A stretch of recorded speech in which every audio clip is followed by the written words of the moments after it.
Election season is upon us, and some of the most talked about races on social media are school boards. WRTV's Meredith Hackler tells us the trends experts are seeing and what voters in Hamilton County are saying tonight.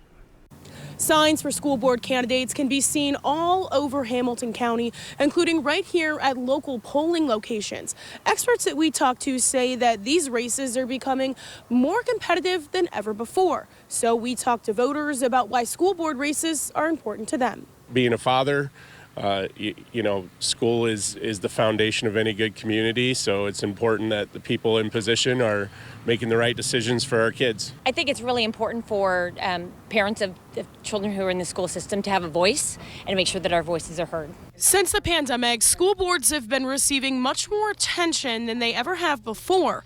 And experts say across the country, parents are more interested in school board races because, like you just heard, they want to be more involved. People thought of school board as making decisions of who to hire and what textbooks to use.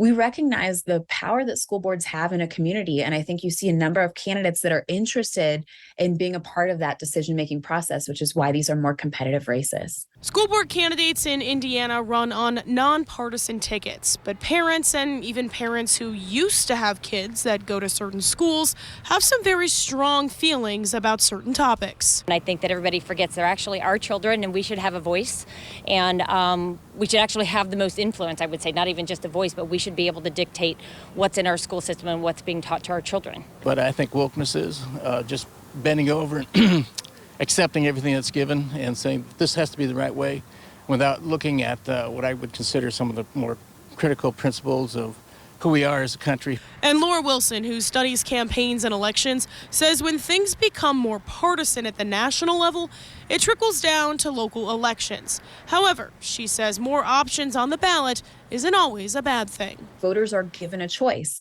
They hopefully are more motivated to become educated and to consider the different candidates, to think about the futures underneath either of their policies, and to ultimately make the decision in terms of who to support.